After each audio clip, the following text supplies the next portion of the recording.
Anunciado como novo ministro das Comunicações, o líder do União na Câmara, Pedro Lucas Fernandes, pediu um tempo para avaliar se assume ou não o cargo. A Luciana Verdolim chega com mais detalhes sobre o deputado e vai nos dizer, Luciana Verdolim, ele pretende ajustar alguns detalhes com a bancada, é isso? Antes de dizer se aceita ou não o ministério, Lu?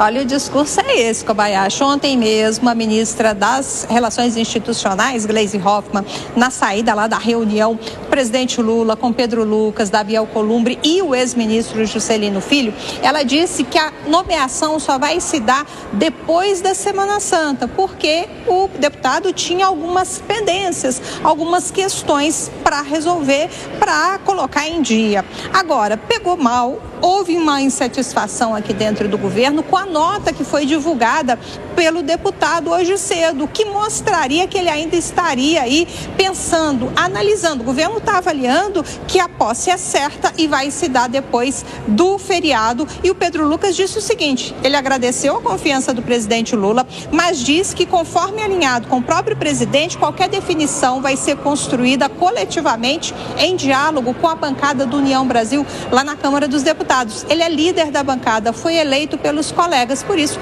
diz que precisa conversar. Ele lembra que foi eleito para representar e de conduzir os interesses da bancada, sempre com equilíbrio e transparência, e não vai tomar nenhuma decisão antes de ouvir os parlamentares, com quem compartilha diariamente, segundo ele, a construção de uma agenda em defesa do país. Aqui dentro do Palácio do Planalto, a assessoria de imprensa do presidente diz que está valendo o que disse ontem a ministra Gleisi Hoffmann. A gente até resgatou a declaração para acompanhar. Vamos lá. Pedro Lucas só pediu até depois da Páscoa para assumir o ministério, porque tem que encaminhar algumas questões pessoais, enfim, de mandato e também em relação à liderança da bancada. E nesse interregno vai assumir interinamente, que já está assumindo interinamente, a secretária executiva. Segundo aqui o Palácio do Planalto, o cenário não mudou, apesar do tom estranho da nota. Muito obrigado, viu, Luciana Verdolim, por todos esses detalhes a respeito do novo indicado para o Ministério das Comunicações. Eu, Fábio Piperno, quero entender de você. Tem uma fila quilométrica de gente querendo esse ministério. Se perguntar quem quer ser ministro, dá briga lá em Brasília. E o que foi indicado está fazendo um doce ali para saber se vai, se não vai. Você acha que isso aí pode já começar azedando a relação entre o Pedro Lucas e o governo do presidente Lula? Eu acho que ele já está nomeado. Veja, a Gleisi ontem anunciou, né? Até a gente... Aliás, ontem à noite eu vi esse anúncio, me chamou a atenção, porque eu falei... Eu estava aqui na Jovem Pan com outros colegas e falei, olha o prestígio dela. Não foi nem, enfim, o presidente que falou, olha, o ministro vai ser o fulano. Ela foi lá e anunciou, o nome vai ser tal. Agora, não é fácil também para ele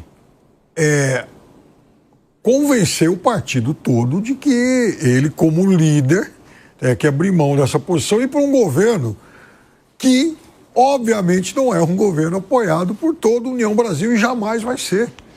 Então, a gente não está falando de um deputado qualquer, está falando do líder de um partido que tem alas que aceitam ser governistas, aliás, desde que o Cabral chegou aqui, outros que são francamente antilulistas e alguns outros que sonham, inclusive, com um projeto aí, um voo próprio, como seria o do Caiado. Então, eu acho que ele está ganhando um tempo aí para fazer uma boa negociação interna e nada mais que isso. A impressão que eu tenho, diferentemente, Alangani, é que parece que o governo está pedindo por favorzinho para ele ser ministro, pelo amor de Deus, e ele está avaliando. Como é que você vê? Você acha que é mesmo um recado para a base?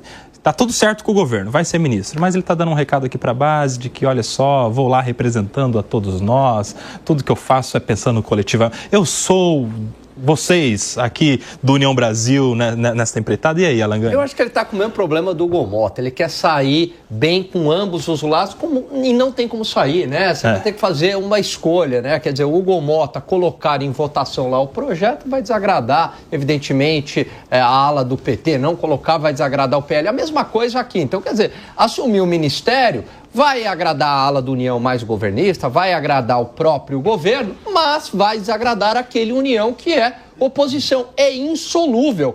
não vai dar, vai ter que descer do muro e assumir o ônus dessa decisão. É União Brasil sendo União Brasil. É a União Brasil sendo desunião Brasil, Desunião no caso. Brasil. Eu quero também a leitura. Como é que você lê, o Gustavo Segré, este movimento do Pedro Lucas, essa manifestação que ele faz, ainda colocando algumas reflexões que terá adiante para saber se será ou não ministro?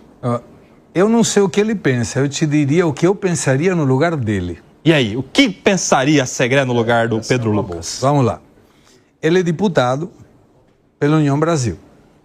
Está convidado para ser ministro de um governo com popularidade em baixa, que ninguém sabe se o presidente Lula vai ser candidato à reeleição e, caso não seja, estão faltando candidatos para representar a UPT ou a esquerda em termos gerais, PSOL, PSD, DB e demais. Aí ele pensa, eu tenho que representar um partido que não tem um compromisso nem com a oposição, nem com o governo, nem com... não sei qual é a posição política, mas eu tenho uma dúvida. Se eu for ministro do governo, como que ficam meus eleitores? Porque daqui a 1 ano e 6 meses, muito provavelmente o deputado vai querer tramitar sua reeleição. Vai falar, eu quero ser eleito deputado de novo. Será que o eleitor desse deputado está supondo que o trabalho dele é representar o partido no ministério? Provavelmente não. Então ele está dizendo, compensa, e eu pensaria isso, compensa eu ir de ministro por 1 ano e meio e depois ficar de fora do Congresso? Porque o eleitor pode não gostar dessa situação. 1 ano só. Ele vai ter que se... ele tem que... Vai ter que sair antes. 1 ano. Vale a pena? Agora, que vexame seria se o deputado Pedro Lucas agora disse, eu pensei melhor e obrigado pela distinção que me dão, mas eu fico na Câmara dos Deputados. Vergonha de ter nomeado uma pessoa e ter dito publicamente que ele seria o ministro e depois que ele não assumiu. Mas aí, se ele der esse passo atrás, ô Fábio Piperno, isso contamina inclusive a relação com o partido, ou não? Porque ele não foi ele pedir a vaga, ele foi indicado pelo partido. O partido indicar alguém que depois dá para trás pode prejudicar também a garantia de que esse ministério continue com a União, né? Ou não? Você acha que, independentemente disso, não tem vez para nenhum outro partido? Não, eu acho que seria um vexame, sim. Seria uma derrota política, sem dúvida nenhuma. Agora, veja...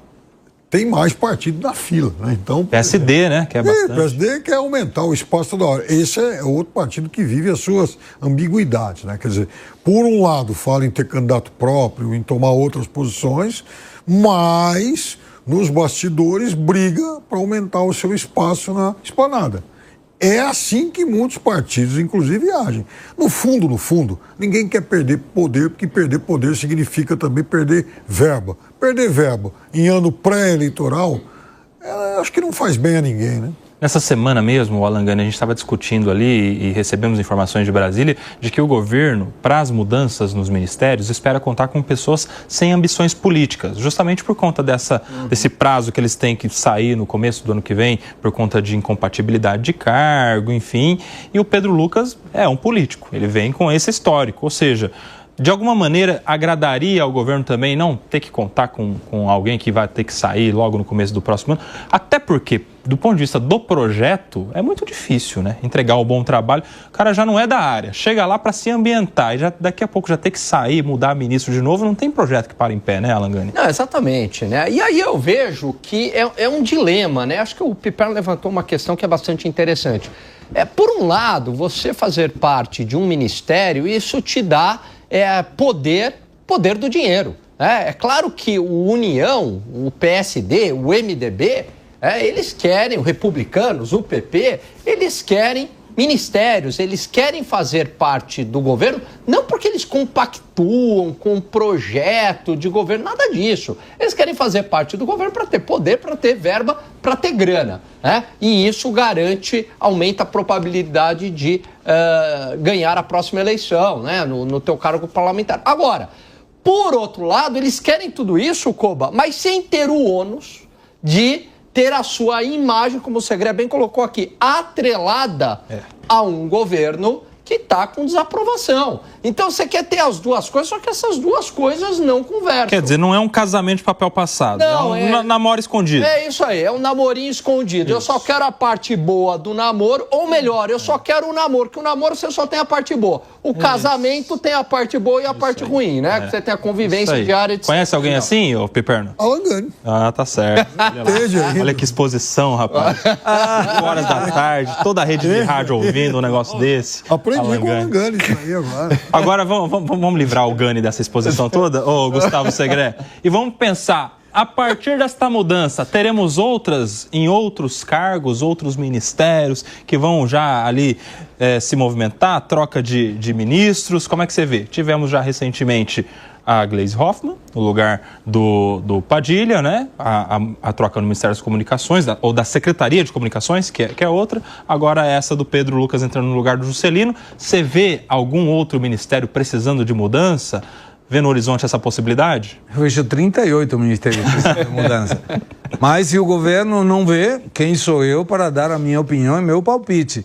É provável que o governo aproveite isso para fazer algumas mudanças. Confesso, eu pensei que ia ter mais mudanças de ministérios, até porque o resultado não está aparecendo. O governo vai gastar 3,5 bilhões em comunicação e não está chegando na base, não está chegando no povo. A inflação agora de alimentos acima de 1%, é a terceira mais alta nos últimos poucos meses. Isso preocupa, obviamente preocupa, porque isso afeta o bolso do consumidor. Eu espero que não seja necessário mais uma denúncia da PGR para que o presidente tome a determinação de mudar algum ministro. E parabéns ao trabalho do TCU, que agora, por exemplo, talvez quem mude vai ser o presidente do Fundo Previ, porque a TCU já acionou a PF e o Ministério Público para que investigue a problemática que está tendo no Fundo Previ. Espero que não seja necessário mais uma denúncia da PGR para fazer alterações. E você, Fábio Piperno, como você vê aí as outras possíveis mudanças? Não, eu imaginava desde o começo que seria aí num ritmo conta-gotas, até porque a medida, e agora há pouco você tocou num ponto importante, Wallace, do calendário eleitoral. Então vai ficar, essa história de que, eu vou querer ministros que não tenham ambições, enfim, eleitorais, então vai ter que procurar a gente em Marte, imagina. Técnicos. Busca técnicos e resolveu a parada. Mas não é muito o perfil desse governo, né? Até porque você não busca técnicos aí para ministérios que hoje pertencem, hoje fazem parte, hoje viram praticamente capitanias hereditárias de partidos políticos. Você não vai tirar, por exemplo, um ministro do PSD e colocar um técnico. Seria o mundo ideal, mas a essa altura é utópico. O partido vai levantar a mão e falar, opa, a eleição está cada vez mais perto. Você vai me tirar um ministério que dá verba, poder e tal? Então isso não vai acontecer. Mas, de qualquer forma, eu há muito tempo defendo algumas mudanças. Não creio, mas eu defendo outras mudanças. Agora, Gani, eu fico me perguntando qual é a dificuldade de se pedir aos partidos indicações que podem ser de políticos, mas com algum perfil técnico. Porque, assim, o político ele pode ter estudado alguma coisa antes de se tornar político, ele pode ter trabalhado em alguma área antes de ser político. Será que os partidos não têm nos seus quadros pessoas credenciadas para cada uma dessas áreas? Será que o partido XYZ não tem alguém que é com história no esporte, com história nas comunicações, com história na saúde ou em tantas outras áreas? Qual é essa dificuldade, Alan Gani? Eu acho que a dificuldade... Tem uma normalização da profissão política. O cara é político desde sempre e ele não estudou mais nada, ele só faz política. Eu vejo que é muito assim, muita gente até entra para a política sem a formação técnica. Agora, também tem um lado que o técnico é mais difícil de você negociar, porque como ele entende tecnicamente daquilo, vai ser mais difícil ele fazer algumas concessões.